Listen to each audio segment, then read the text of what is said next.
para sa manamit na sabaw, we add on isa kabilog na itlog.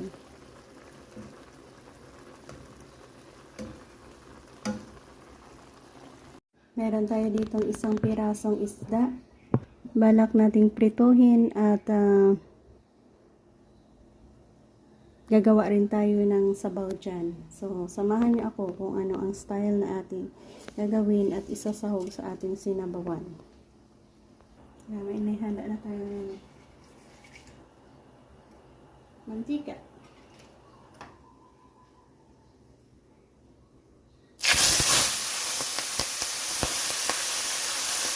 Pinaritang isda.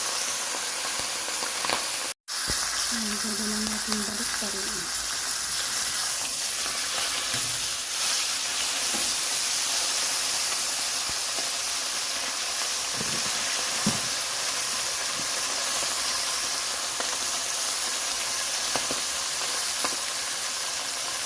Ayan, at well done ito guys.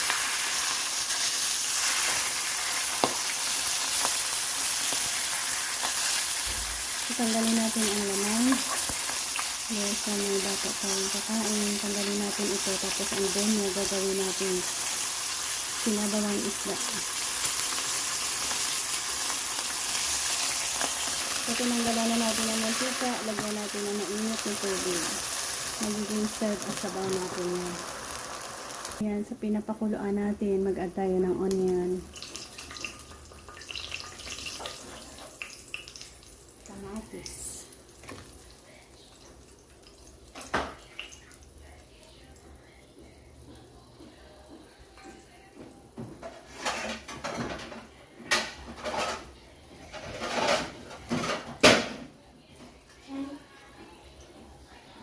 Dito naman sa ating piniritong isda.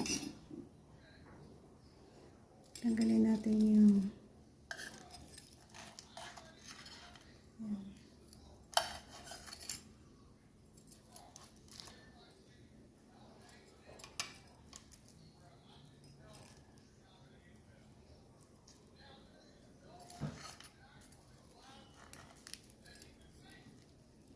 ang ganda.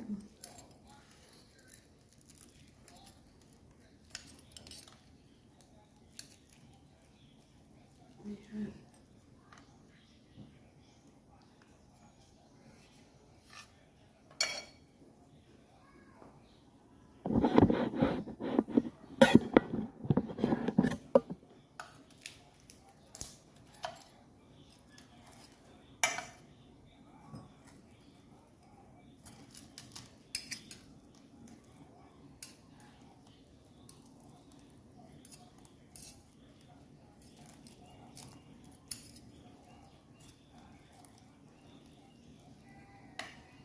Yan, at pakuluan natin ulit yan. So, natanggal na natin. Ibalik natin yan ulit at pakuluan. Ito na yung magiging serve as a sinabawang isda.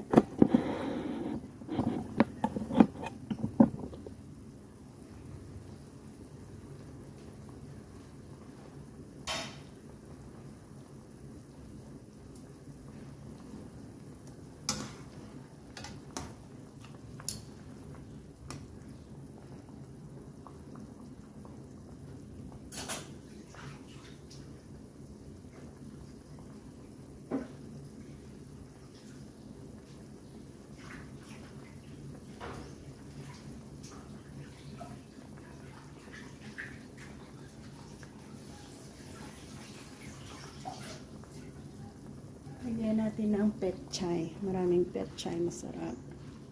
Timplahan natin ng asin.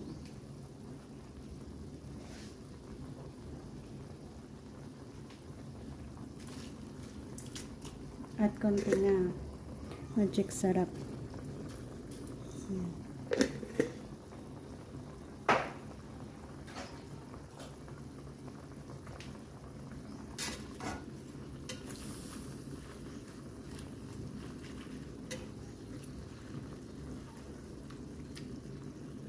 Easy ulam para sa ating sinabawang isda with petchay.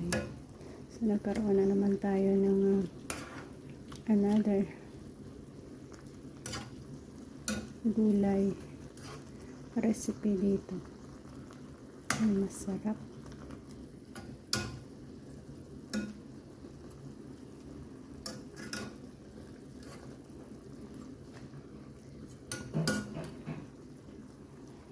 Again, thank you and bless us all.